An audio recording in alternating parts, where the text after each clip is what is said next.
Racikan berita. Memang saya hari ini belum Prabowo, tapi sekali lagi jangan biarkan kekuasaan itu tanpa kritik. Jika kekuasaan tanpa kritik, kemungkinan untuk besar berkhianatnya tinggi. Tapi sampai detik ini kita lihat Pak Prabowo punya komitmen besar terhadap perjuangan yang menjadi komitmen beliau ketika melihat realita yang terjadi di masyarakat.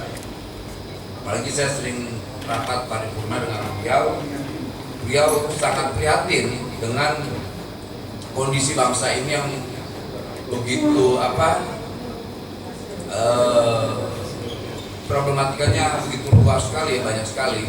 Sampai kalau kita lihat banyak sekali dalam penyampaiannya terkait dengan saya ini sudah lama menjadi orang Indonesia.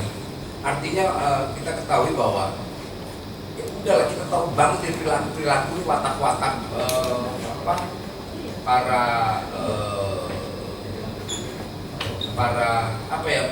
tepatkan diksinya bandit ya para bandit ini yang coba bermain-main.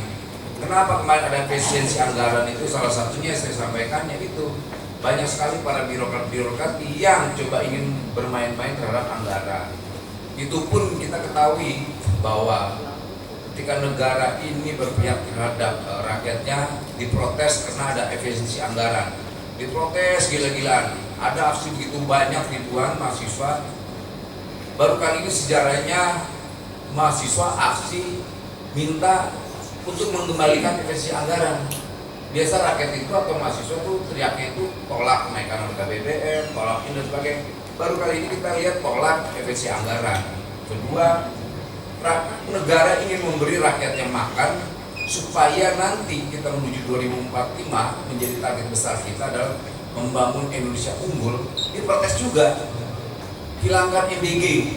Baru kali ini lihat mahasiswa protes terhadap EBG ketika negara memberi rakyatnya makan dan nutrisi yang sehat.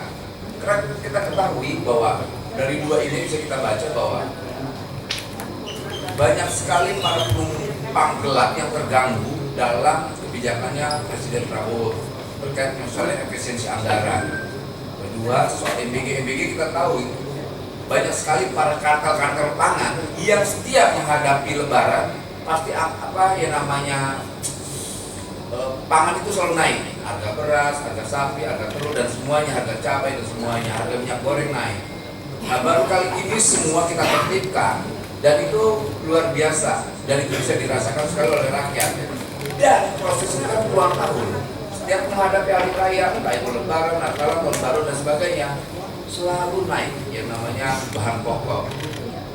Dan alhamdulillahnya pesta pora para kartel pangan itu sudah kita hentikan. Di bawah pemerintah Pak Prabowo kita lihat terasa sekali mafia-mafia pangan ini terganggu. Begitu juga mafia anggaran. Bayangkan pasca pemilihan kepala daerah kita ketahui kepala daerah itu sudah dapat tiba-tiba anggaran.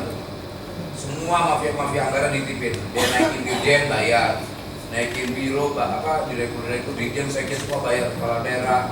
Dari tingkat gubernur sampai wali kota mereka bayar. Tiba-tiba anggarannya kosong. Stres semua kayak gila semua. Dan itu terasa di kita. Dan Ucok tahu nih, kawan saya ini soal data-data full. Soal data-data dia full. Makanya saya suka sekali ketika Ucok diundang. Dia berbasis data. Data apapun. Coba cek kementerian-kementerian, pasti beliau punya datanya. Makanya saya suka sekali ketika kawan-kawan aku 98 wajah kritisnya itu masih ada, tidak genit gitu loh, tidak genit.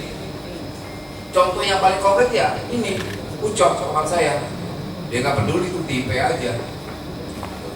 Terus kemudian Asmil yang masih kritik Pak Jokowi, kemudian kawan-kawan sebagai pendukung Prabowo, ada yang juga yang ini ada dinamika yang sebetulnya demokrasi itu tetap hadir. Jangan sampai kita sepakat oleh pilihan-pilihan kita, tapi kita hilang daya kritisnya ya. Itu yang saya tidak inginkan. Tapi hari ini Pak Prabowo ini harapan yang luar biasa lah, harapan yang luar biasa, dukung tapi dengan daya kritis, dukung dengan cara kritis, jangan biarkan, karena yang kita ketahui di lingkarannya juga ya kita ketahui ya namanya kekuasaan yang kuasa birokrasi yang begitu kuat, yang begitu ya kita presiden dan saya dan menteri-menteri ini kan newcomer semua, mereka pendatang baru, di bawahnya ada birokrat, tapi birokrat hari ini mereka sangat hati-hati lah dalam melihat peran para menteri-menterinya, menteri-menteri Pak Prabowo ya di kabinet, mereka sangat hati-hatinya benar nggak ini konsisten mereka menjalankan program-programnya. Sampai detik ini kita punya komit untuk menjalankan pemerintahan yang bersih.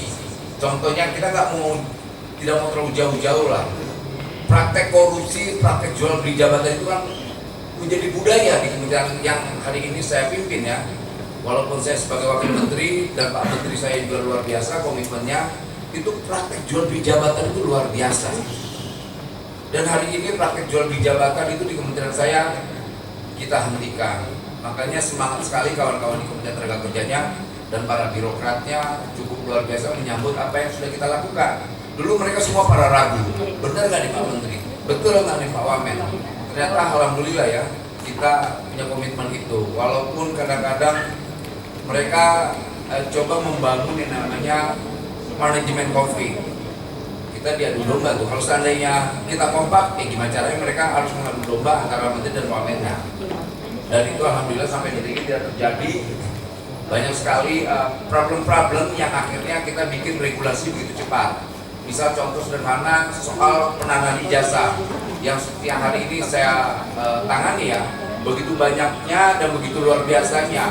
Artinya para pelaku usaha dan para pengusaha melakukan praktek penanganan ijazah, dan begitu juga gilanya ketika ijazah mau diambil minta tebusan. Dan praktek itu gila, itu praktek itu puluhan tahun. Lalu kemana pejabat-pejabat sebelum saya? Pertama itu, kedua juga soal syarat rekrutmen tenaga kerja dibatasi juga 18 atau 21 sampai 35. Bagaimana 36, 37, 38, 40, 45, 50, 60? Seakan-akan mereka tidak punya hak untuk bekerja di Republik ini. Dan ini apa? Ini praktek kejahatan yang selama ini dilegitimasi oleh negara. Dan hari ini kita sudah buat surat edaran, syarat-syarat itu harus dihapus.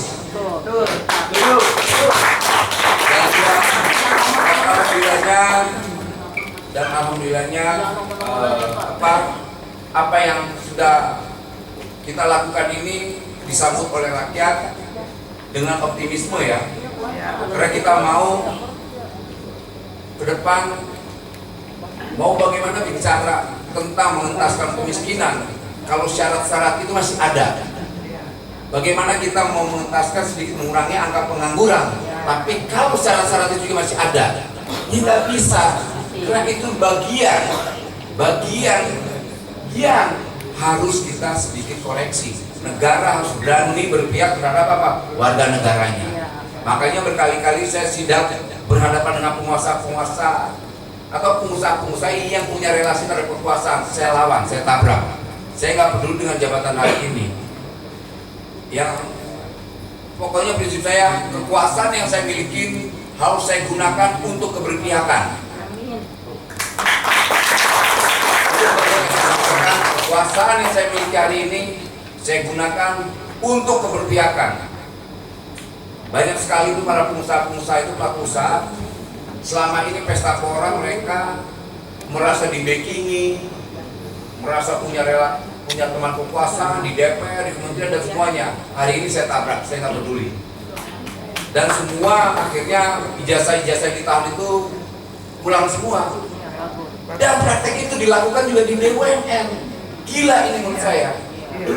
Tapi itu bukan kebijakan Pak Erick Thohir, bukan kebijakan dirut-dirut sekarang. Itu kebijakan puluhan tahun yang dilakukan oleh pejabat-pejabat di BUMN. Dan hari ini ya kita sampaikan praktek ini tidak boleh lagi. Alhamdulillahnya ada sebagian mendengar, ada yang sebagian masih melawan. Pokoknya kalau seandainya pekerja keluar dari pekerjaannya, ada lagi satu lagi penalti. Kita lawan lagi sekarang. Jadi mereka yang mengenakan penalti, penanganan ijazah, minta tebusan, kita akan pidana. Kita akan menunjukkan wajah kita sebagai negara. Pak, jangan omon-omon. Negara, kenapa? Jangan omon-omon. Jangan omon-omon aja, laksanakan, jalankan. Ibu nanti gimana? Nanti Ibu Semoga. langsung dijawab ya. Ibu nanti gimana? Omon-omon atau tidak? Semoga. Iya, selama Jangan ini. semoga. Yang Selama Ibu ini lihat kan gimana? omon-omon. Iya, harus. Karena kita melawan orang-orang yang otaknya bumbunya muda. Menghadapi pengusaha yang juga kurang ajar. Gitu. Makanya lihat apa yang kita lakukan. Kita langsung tindakannya itu hari itu juga. Iya, betul. Saya biasanya saya sering live, saya gunakan. Saya bikin aplikasi yang modalnya 100.000. Aplikasi yang saya gunakan hanya modal 100.000. Kalau seandainya itu tidak saya yakin itu aplikasi itu akan memakan anggaran bisa puluhan miliar atau miliaran, minimal ratusan juta. Saya gunakan aplikasi yang murah meriah, namanya Burutannya Wamen, itu cuma murah meriah. Saking murah meriahnya banyak aduan jebol down itu saya, handphonenya nggak kuat ngabungnya. Gitu. Tapi kita tetap komit terhadap apa yang menjadi gagasan besar saya. Saya bertanggung jawab terhadap apa yang saya sudah lakukan. Tidak dan juga saya biasa langsung telepon pengusahanya dan orang yang ijazah ditahan. Begitu juga nanti kita mulai campaign soal semua pelaku usaha tidak boleh lagi mempraktekkan syarat-syarat yang memberatkan tadi. Rugi, umur, tinggi badan, udah kawin atau belum, maaf yang perempuan, ditanya BH-nya, maaf ini benar. Ditanya lagi penghinaan. Warga negara ini pasal 272 itu jelas. Mantap. Warga negara punya hak mendapatkan pekerjaan yang layak. Mantap, Pak. Lalu selama ini undang-undangnya pun sepertinya tidak ada artinya. Karena kenapa? Perilaku pejabatnya yang mudah disuap. Ini salah satu mentalitas pejabat kita yang sibuk bekerja di balik meja. Yang akhirnya suap. Kita semua udah punya instrumen yang sebetulnya bisa kita gunakan. Ini praktek-praktek yang menurut saya keji ini harus mulai kita hentikan pesta pora mereka. Yang bisa menghentikannya cuma di pemerintahan Pak Prabowo. Dan kebetulan menteri saya luar biasa, ada sayanya sedikit ya gila. Karena kalau ngadapin mereka dengan cara yang waras nggak bisa. Harus udah ya pejabat yang gila udah kayak saya. Sama gila ya, Pak. Jadi ya harus gila. Kalau ngadapin dengan cara normal saya nggak dipeduliin.